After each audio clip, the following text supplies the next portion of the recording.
What is seed-to-sale tracking, and why should you care? This video will explain the concept of seed-to-sale tracking and why it is essential for the regulatory oversight of the legalized cannabis industry. Seed-to-sale tracking is the tracking of a plant and its byproducts from seedling to retail location. Designed to prevent diversion, seed-to-sale tracking creates a closed-loop system, tracking all the plants and products that go in and out of licensed cannabis businesses. Without this tracking, or something like it, there is no way for state-regulated cannabis programs to exist. Seed-to-sale tracking was built for the cannabis industry as a way to show the federal government that the states could track and regulate the growth and distribution of cannabis for their own state programs. This technology is necessary to meet many of the 8 priorities that the federal government has laid out to be followed by states with legalized cannabis options. The first thing you should know about seed-to-sale tracking is that it doesn't actually start at the seed. Typically, it starts as a clone, clipped from a mother cannabis plant and transplanted. Seeds are very rarely used in the propagation of cannabis because the grower will have a higher likelihood of variation and could even have a male plant which could fertilize and ruin the entire crop. Every state has slightly different regulations. In the state of Colorado, for example, each clone has an RFID tag supplied by the state's seed-to-sale vendor Franwell Corporation for use with their tracking system called Metric. Every plant grown in the regulated cannabis industry in Colorado will have this tag around the base of the plant. Plants must be tagged in this way in order for their harvest to be sold by licensed cannabis businesses. The Marijuana Enforcement Division, Colorado's cannabis regulator, oversees this process and tracks all product data in this state-mandated system. Growers, processors, or sellers may use one of many private software programs to run their operation, but all relevant metric data must be submitted to the state daily. Many of these programs can transmit data directly to Metric in real time for use by state regulators. So how does it work? Once the clones are tagged, they are now part of the Metric system, and their every movement will be monitored until the products are sold. Video cameras and computer systems monitor the tracking and care of each plant every step of the way. It should be noted, in addition to the plant volume data that is being captured, all nutrients and pesticides are also tracked, much like the FDA tracks agricultural products that go into our food supply. With these safety measures in place, plants and other products made from that plant can be quickly pulled off the shelves if there is any issue. Throughout the entire growing or cultivation process, the plant data and all data related to the nutrients and pesticides, etc., are tracked. Once the plant is ready for harvest, it is bundled into a batch and all the information is carried forward. Typically, a grower will have hundreds of tagged plants throughout the harvest cycle.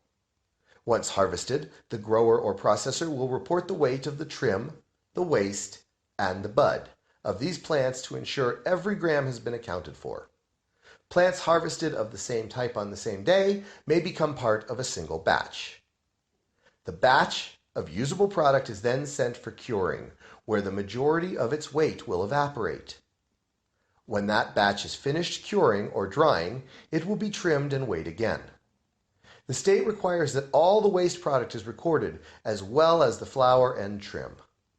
By this time, 70% or more of the flour has evaporated due to the natural evaporation process of any drying plant, and 90% or more of the weight of harvest has been disposed of in compliance with cannabis waste management protocols. This legitimate evaporation, deterioration, and waste continues to occur at a decreasing rate until the flour is sold. Businesses must continue to track this process to ensure those data points are consistent with similar businesses and there is no diversion or infusion. Nothing can be taken out of or added to the system that was not grown, tracked, and regulated from the time it was a seedling.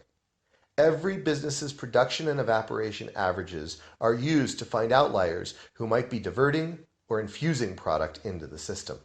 After a curing period, we have some dried flour called bud and trim consisting of other parts of the plant that can be used to make infused products. This cured product is all contained in one batch from a single harvest on a single strain on a single day. In some cases, this batch may be divided up for different uses. It can be trimmed and weighed again, and the data is again transmitted to the state.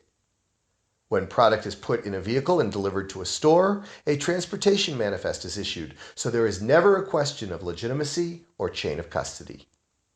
For this example, half of the dried flower or bud will go straight to a retail dispensary. Some of that may be prepackaged and some may be sold at the counter. This is done by weighing the product individually to the consumer's request, similar to a grocery deli. The batch number from the harvest will follow the flower and ultimately arrive on the label of the container purchased by the medical or adult user, also called recreational consumer.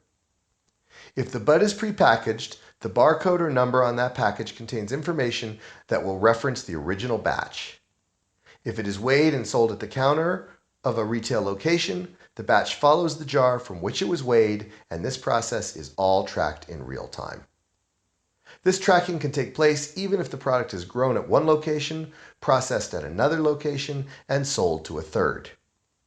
All the data for inventory is transmitted to Metric so that the state always knows where the product resides. The other half of this batch and the trim will be sent to one or more manufactured infused product suppliers, called MIPS. They will take half of the batch of bud and trim and process it into a concentrate, oil, hash, shatter, butter, edibles, all of which are also tracked back to the plant and through to the sale.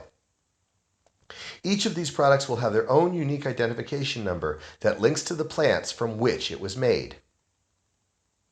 If a product becomes tainted for any reason, then all the tracking that has been done throughout this process will be utilized to pull bad products from the shelf and, if necessary, even contact medical patients who may have purchased the tainted products.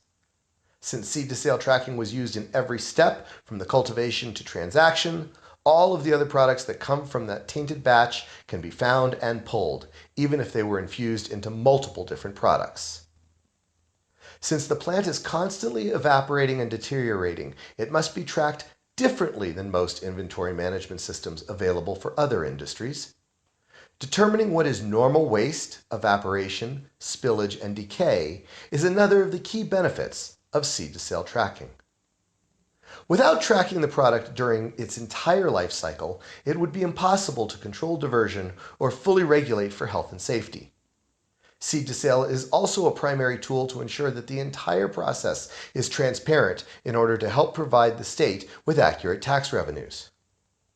Seed-to-sale tracking is the linchpin technology that allows for state regulation and validation necessary for meeting the federal priorities required of the cannabis industry. This technology requires granular level data collection and keen attention to detail.